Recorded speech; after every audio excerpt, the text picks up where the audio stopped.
गांव में विमला नाम की एक विधवा बूढ़ी औरत अपने 2 बेटों बबलू और गुड्डू के साथ रहती थी। एक दिन विमला अपने बड़े बेटे बबलू से बोली, बबलू बेटा, कितने दिन से कह रही हूँ मेरा चश्मा टूट गया है। अरे आप तो ऐसे कह रही हो जैसे कि मैं दिन भर फालतू बैठा रहता हूँ, हैं? मैंने तो ऐसा नहीं कहा बेटा, तुम तो जानते हो कि बगैर चश्मे के मुझे बहुत कम दिखता है। हाँ, मुझे पता है। घर में सिर्फ मैं ही नहीं हूँ, आपका छोटा बेटा गुड्डू भी है। आप उससे क्यों नहीं कहती हो? गुड्डू के पास पैसे नहीं रहते बेटा। तो फिर आप उससे कोई काम धंधा करने को क्यों नहीं कहती हो, हैं? मैं तो उससे कहकर थक चुका हूँ। गुड्डू तुम्हारा छोटा भाई है, उसके पास इतने पैसे नहीं है कि वो कोई काम धंधा कर सके। मत भूलो, तुम्हारे स्वर्गवासी पिता ने अपना सारा कारोबार तुम्हें ही सौंपा था। विमला की बात सुनकर बबलू क्रोधित होते हुए बोला, वो इसलिए कि मैं उनका कारोबार संभाल सकता था और उन्होंने मुझे कारोबार सौंपकर कोई एहसान नहीं किया। हाँ, कारोबार चलाने में कितनी मुसीबत का सामना करना पड़ता है, आपको कुछ पता भी है माँ? इतना बोलकर बबलू वहां से चला गया।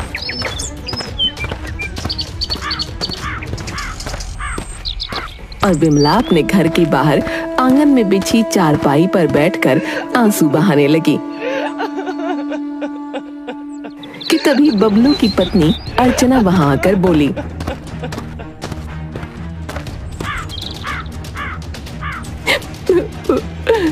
माँ जी, आपकी आंखों से जरा जरा सी बात पर गंगा जमुना बहने लगते हैं। बहू, तुम तो जानती हो मुझे बगैर चश्मे के बहुत कम दिखता है। मैं काफी दिनों से बबलू से चश्मा लाने की बात बोल रही हूँ। चश्मा मुफ्त का तो नहीं आता माँ जी, पैसों का आता है। आपका छोटा बेटा भी तो है, आप उससे अपनी जरूरत का सामान क्यों नहीं मंगाती? विमला ने अर्चना की बात का कोई जवाब नहीं दिया। अगले दिन विमला की पोती चमकी हाथों में एक चश्मा लाकर अपनी दादी से बोली, लीजिए दादी, आपका चश्मा। ये तो नया चश्मा है। हाँ दादी, ये नया चश्मा है। आप काफी दिनों से पिताजी से चश्मा लाने के लिए बोल रही थी ना? समझ गई बेटी, जरूर रात में बबलू मेरे लिए खरीद कर लाया होगा। विमला ने इतना कहा ही था कि तभी बबलू गुस्से से आग बबूला होता हुआ चमकी से बोला, चमकी, मेरी जेब से पैसे तुमने निकाले हैं? तुम चोरी भी करने लगी? पिताजी, मैंने दादी का चश्मा लाने के लिए कुछ पैसे निकाले थे, मैं आपको बताने ही वाली थी। चमकी ने इतना कहा ही था कि तभी अर्चना ने आकर एक थप्पड़ चमकी के गाल पर मार दिया। उसे चोरी कहते हैं चमकी? बबलू अपनी माँ की ओर देखकर बोला, माँ, मुझे आपसे ऐसी उम्मीद नहीं थी। जब मैं चश्मा खरीद कर नहीं लाया तो आप अपनी पोती से पैसे चोरी करवाने लगी। बबलू ने इतना कहा ही था कि तभी वहां गुड्डू आ गया और गुस्से से बोला, भैया, आपको माँ से इस तरह से बात करने का कोई हक नहीं। हाँ हाँ, पता है, सारे हक तो माँ ने तुम्हें ही दे रखे हैं ना। काम के न काज के, दुश्मन अनाज के। ऐसा नहीं है भैया कि मैं कोई काम नहीं करना चाहता। कब से मैं काम करने के लिए आपसे भिखारी की तरह पैसे मांग रहा हूँ और आप हर बार मुझे टाल देते हैं। मुझे तो आपकी नीयत पर शक होने लगा है। पैसे मेहनत से कमाए जाते हैं, अनपढ़ कहीं के। जानता हूँ भैया, पैसे मेहनत से कमाए जाते हैं, लेकिन शायद आप नहीं जानते कि आप जिन पैसों पर इतना इतरा रहे हैं वो पैसे मेरे पिताजी की ही मेहनत के कमाए हुए हैं, जिसमें मेरा भी बराबर का हिस्सा है। तभी विमला अपने बेटे गुड्डू से बोली, चुप रहो गुड्डू, क्या मैंने तुम्हें यही सिखाया है कि अपने बड़े भाई से तुम इतनी बदतमीजी से बात करो? नहीं माँ, मैं भैया से कोई बदतमीजी नहीं कर रहा, बल्कि अपने अधिकारों की बात कर रहा हूँ और मैं हर दिन आपका अपमान होते हुए नहीं देख सकता। इतना बोलकर गुड्डू क्रोधित होकर बाहर चला गया और एक पेड़ के नीचे बैठकर अपने पिता को याद करके आंसू बहाने लगा। तभी गांव का मुखिया उसके पास आकर बोला, अब क्या बात है रतन, तुम्हारी आंखों में आंसू? अब मैं आपको क्या बताऊं मुखिया जी, मैं अपने घर पर रोज अपनी माँ का अपमान होते हुए देखता हूँ और मैं चाहकर भी कुछ नहीं कर सकता क्योंकि मेरे पास पैसे नहीं है। गुड्डू, मेरी आंखों से तुम्हारे घर के हालात छुपे नहीं है बेटा। मैं सब जानता हूं कि तुम्हारे घर में क्या चल रहा है, लेकिन दूसरे के घर पर बोलने का आखिर मेरा क्या अधिकार है? आप गांव के मुखिया हैं, आपको मेरे घर का फैसला करना ही होगा। आप अच्छी तरह से जानते हैं कि पिताजी ने मरने से पहले सारा कारोबार बड़े भैया को सौंपा था और मैं बड़े भैया से पैसे मांग मांग कर थक चुका हूं। हाँ, जानता हूं गुड्डू, जानता हूं। उसकी एक वजह यह भी थी कि शायद तुम अनपढ़ थे, लेकिन तुम चिंता मत करो। आज शाम को मैं तुम्हारे घर पर आकर बबलू से इस बारे में जरूर बात करूंगा। उसे बोलूंगा कि वो तुम्हें कारोबार करने के लिए कुछ पैसे दे दे। शाम को मुखिया गुड्डू के घर पहुंच गया। मुखिया को देखकर बबलू चौंकते हुए बोला, आप यहाँ कैसे मुखिया जी? बबलू, तुम्हारी शिकायत मुझसे गुड्डू ने की है। आप कहना क्या चाहते हैं? तभी वहाँ गुड्डू आ गया। यही कि आप मुझे कारोबार करने के लिए पैसे कब देंगे? गुड्डू की बात सुनकर बबलू मुस्कुराता हुआ बोला, कौन से पैसे, कैसे पैसे? बबलू, पिता की संपत्ति में दोनों भाइयों का बराबर से हक होता है।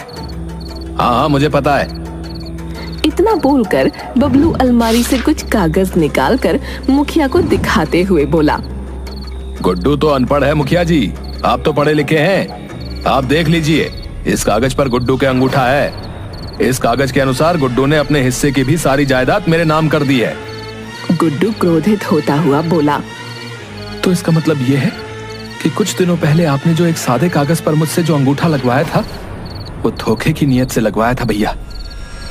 अरे, जिसे तुम धोखा कहते हो रतन, उसे चालाकी ही कहते हैं। मुखिया गुड्डू की ओर देखकर बोला, मैं अब कुछ नहीं कर सकता रतन। तुमने अंगूठा लगाकर अपने हाथ स्वयं काट लिए बेटा। इतना बोलकर मुखिया वहां से चला गया। तभी विमला रोते हुए बबलू की ओर देखकर बोली, मुझे तुझसे ऐसी उम्मीद नहीं थी बेटा। तेरे पिता तुझ पर कितना भरोसा करते थे। तेरा धोखा देखकर उनकी आत्मा तड़प उठी होगी। मैं कहना तो नहीं चाहता माँ, लेकिन अब मुझे कहना ही पड़ेगा। अब मैं तुम्हारी और गुड्डू की शक्ल अपने घर में बर्दाश्त नहीं कर सकता। इससे पहले कि मैं तुम दोनों को धक्के देकर घर से बाहर निकाल दूं, तुम स्वयं गुड्डू के साथ यहाँ से चली जाओ। गुड्डू अपनी माँ का हाथ पकड़कर रोता हुआ उस घर से बाहर निकल गया और रात के वक्त वो दोनों भटकने लगे कि तभी वहाँ पर मुखिया आकर उन दोनों से बोला, विमला जी, आपके पति के मुझ पर बहुत उपकार हैं। मैं आप दोनों को ऐसे सड़कों पर नहीं भटकने दूंगा। मैं और मेरा बेटा आपके ऊपर बोझ नहीं बनना चाहते मुखिया जी। लेकिन आप दोनों अकेले कहाँ जाएंगे? जहाँ हमें हमारी किस्मत ले जाएगी, लेकिन हम आपके घर नहीं रह सकते। विमला जी, गांव की सीमा पर एकांत में मेरी एक जमीन पड़ी हुई है, जिसमें एक झोपड़ी बनी हुई है। आप दोनों चाहो तो वहाँ रह सकते हैं। मुखिया की बात सुनकर विमला चुप हो गई। उस दिन के बाद गुड्डू और विमला मुखिया की जमीन पर बनी हुई झोपड़ी में रहने लगे। विमला गुड्डू से बोली, तुम्हारे बड़े भाई ने तुम्हें धोखा दे दिया गुड्डू, लेकिन अब तुम्हें कुछ तो करना होगा। चिंता मत करो माँ, मैं अनपढ़ हूँ तो क्या हुआ, मजदूरी तो कर सकता हूँ। मैं आपको भूखा नहीं रहने दूंगा। इतना बोलकर गुड्डू एक जगह जाकर मजदूरी करने लगा। मगर शाम को अचानक गुड्डू के सर पर चोट लग गई। गुड्डू घायल हो गया। कुछ लोग झोपड़ी में गुड्डू को छोड़ गए। तुम्हें इतनी चोट कैसे लग गई बेटा? बेटा, तुम्हारे पिता तुमसे बहुत प्रेम करते थे। उन्होंने तुमसे कभी मेहनत का काम नहीं करवाया। मैंने कभी सपने में भी नहीं सोचा था कि मुझे तुम्हें इस हाल में देखना पड़ेगा। रो मत माँ, मैं ठीक हूँ। जरा सी चोट है, सही हो जाएगी। विमला उठकर झाड़ियों के पास चली गई। वहां से कुछ पत्तियां तोड़कर ले आई और उन पत्तियों को पीसकर गुड्डू के जख्मों पर मलने लगी। कुछ देर बाद गुड्डू को काफी आराम महसूस हुआ। आपने क्या पीसकर मेरे जख्मों पर लगाया? मुझे ऐसा लग रहा है जैसे कि मेरे चोट लगी ही नहीं थी और न ही दर्द था। तभी वहां मुखिया आकर बोला, बेटा गुड्डू, शायद तुम्हारी माँ ने तुम्हें नहीं बताया कि कि तुम्हारी माँ को जड़ी बूटियों का बहुत ज्ञान है। पहले तुम्हारी माँ जड़ी बूटियों का अचार बनाकर बेचा करती थी। सालों पहले तुम्हारी माँ जड़ी बूटियों का अचार बनाती थी, तब तुम्हारे पिता गांव-गांव जाकर उसे बेचा करते थे। तो फिर माँ ने अचार बनाना क्यों बंद कर दिया? तुम्हारे पिता ने फिर दूसरा व्यापार कर लिया, लेकिन तुम्हारे पिताजी को सफल बनाने में तुम्हारी माँ का बहुत बड़ा योगदान था बेटा। इतना बोलकर मुखिया विमला से बोला, विमला जी, तुम अब भी अचार बनाकर क्यों नहीं बेचती? तुम यहाँ पर अचार बनाओ और गुड्डू गांव-गांव जाकर अचार बेचेगा। विमला को मुखिया का सुझाव पसंद आया। अगले दिन विमला जंगल में जाकर बहुत सारी जड़ी बूटियां तोड़ लाई और उन्हें कड़वे तेल में कुछ मसालों के साथ डालकर अचार तैयार करके गुड्डू से बोली, बेटा गुड्डू, ये कोई मामूली अचार नहीं है, बल्कि जड़ी बूटियों से बना हुआ अचार है जो बड़े से बड़े बीमार को भी सही करने में सक्षम है। तुम जब इसे बेचने जाना तो लोगों को इसके बारे में जरूर बताना। जादुई जड़ी बूटियों का अचार ले लो, जादुई जड़ी बूटियों का अचार ले लो, इसे खाओ और स्वस्थ हो जाओ। तभी एक स्त्री गुड्डू की ओर देखकर बोली, अरे भैया, क्या तुम्हारा अचार वाकई जड़ी बूटियों से बना है? हाँ दीदी, इसे मेरी माँ ने अपने हाथों से बनाया है। भैया, अगर ऐसी बात है तो लाओ, मुझे ये अचार चाहिए। गुड्डू ने उस स्त्री को अचार दे दिया और दूसरी जगह जाकर अचार बेचने लगा। शाम को गुड्डू ने कुछ पैसे लाकर अपनी माँ के हाथ पर रखे। माँ, आपने जितना भी अचार बनाया था वो सब बिक गया। ईश्वर की कृपा है बेटा, अभी बहुत सारा अचार रखा हुआ है, कल वो सब भी बेच आना। अगले दिन गुड्डू अचार बेचने चला गया। कुछ दिन ऐसे ही गुजर गए।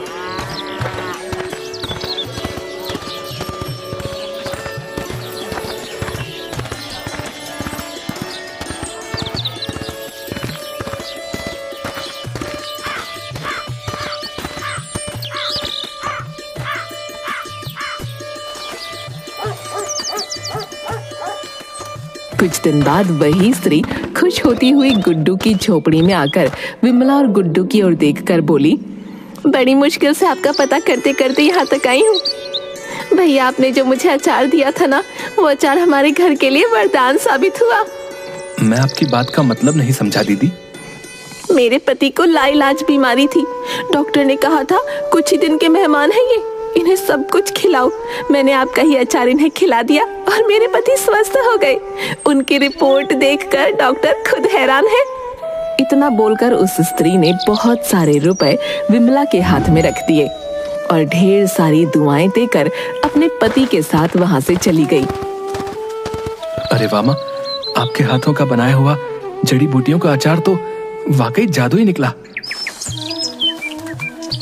उस दिन के बाद रोज हर कोई आकर विमला और गुड्डू को ये बताने लगा कि उनका अचार खाने के बाद वो ठीक हो गया। विमला का अचार देखते ही देखते आसपास के गांव में जादुई अचार के नाम से प्रसिद्ध हो गया।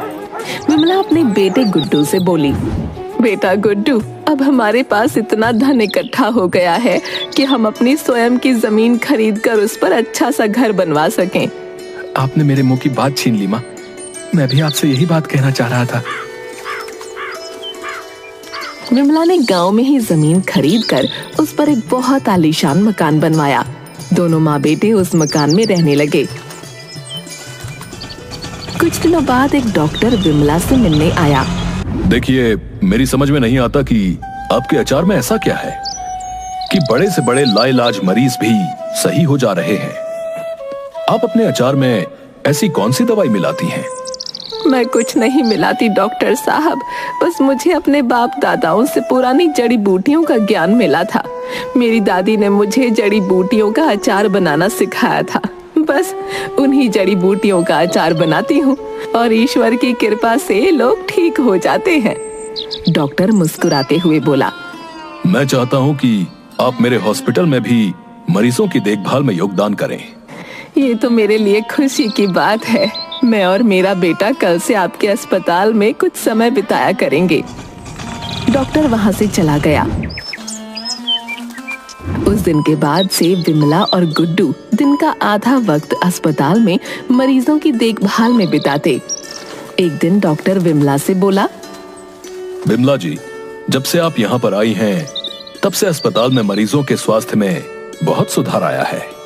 डॉक्टर ने इतना कहा ही था कि तभी एक नर्स दौड़ती हुई डॉक्टर के पास आकर बोली, डॉक्टर जल्दी चलिए, एक पेशेंट आया है, उसकी हालत बहुत सीरियस है।